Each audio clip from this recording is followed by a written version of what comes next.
Hello friend, welcome to grow with हल्का। हमारे channel पे आप सभी का बहुत बहुत स्वागत है। और आज मैं आप लोगों के सामने एक नई कहानी लेकर आई हूँ। कहानी का नाम है शहीद की विधवा।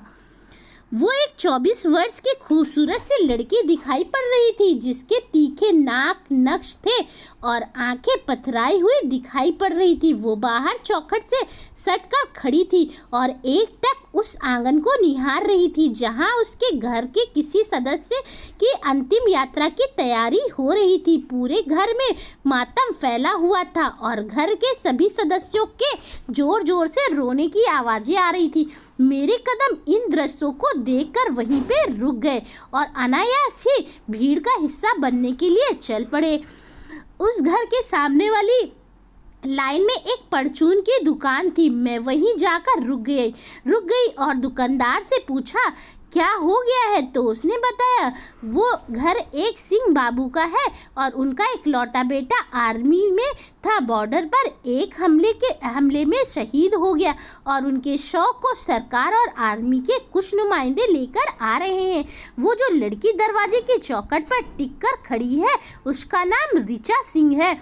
और सबसे ज़्यादा दुखों का पहाड़ तो बेचारी उसी पर टूटा है। अभी 2 महीने पहले ही शादी हुई थी इस अबला की। इसका परिवार भोपाल के पास सीहोर है, वहाँ के ही रहने वाले हैं और ऋचा सरकारी स्कूल में टीचर है। इतना सब सुनने के बाद मैं सोचने लगी इस लड़की के ऊपर तो दुखों का पहाड़ ही टूट गया हो।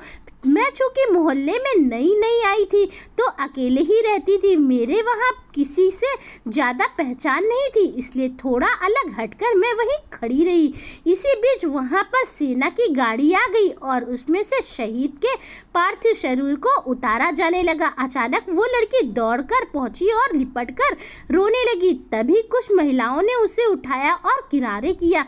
इतने में मंत्री जी का काफिला आ पहुंचा। मंत्री जी उस पार्थिव शरीर को फूलों से श्रद्धांजलि अर्पित करने के पश्चात सिंह साहब के पास गए और एक बार उनको गले लगाकर बोले, हम भी आपके बेटे ही हैं। हम आप उसकी जगह तो नहीं ले सकते, परंतु आपको कभी भी कोई ज़रूरत हो तो हमें याद जरूर करिएगा। अब आज उस शहीद की अंतिम यात्रा चालू हो चुकी थी। पूरा शहर उमड़ चुका था। 4 बजे शाम को अंतिम संस्कार के बाद हम लोग एक बार फिर उसी घर के सामने जा पहुँचे। अब लोग सिंह साहब से मिलते ढंढास बांधते और अपने अपने घरों को निकल जाते थे। धीरे धीरे भीड़ खत्म हो गई थी। अब मंत्री जी ने भी विदाई ली और चले गए।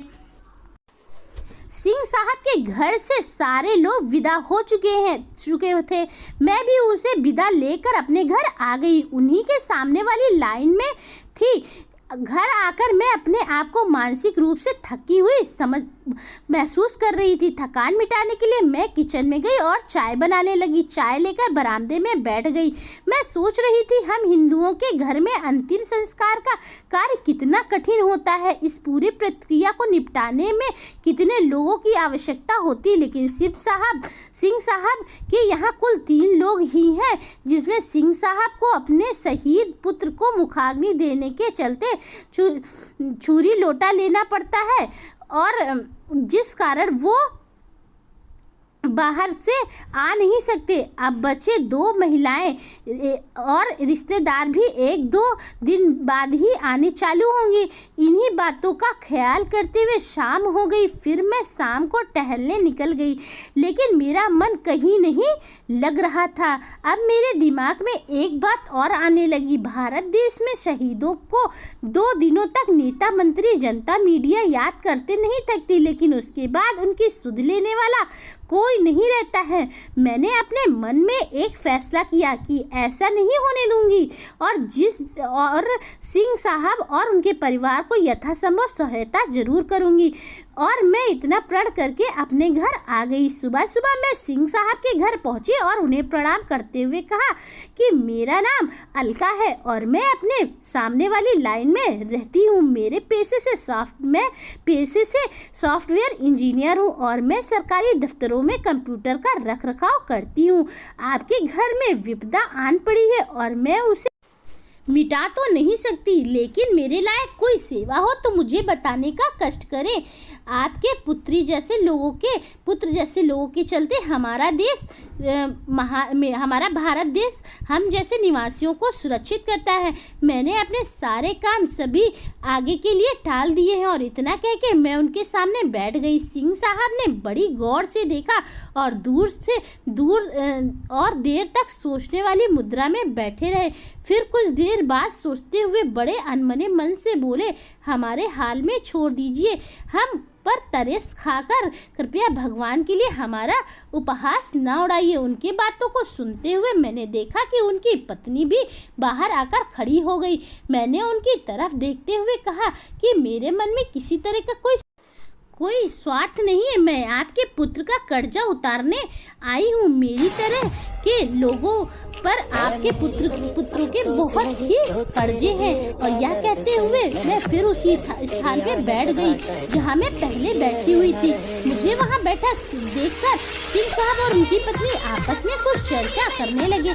दोनों घर के अंदर चले गए। कुछ देर बाद वो तीनों बाहर आए और मुझसे मुखातिब होकर बोले, दोस्तों, अगर मेरी कहानी आपको अच्छी लग रही हो तो जरूर बताइए कमेंट बॉक्स में। और अगर आपको ये कहानी अच्छी लग रही है और इसे कंटिन्यू आप सुनना चाहते हो तो प्लीज़ मुझे कमेंट बॉक्स में बताइए। ये कई भागों में ये कहानी है, मैं इसे पूरा कर दूंगी। तब तक के लिए बाय बाय और फिर मिलते हैं अच्छे अगले भाग।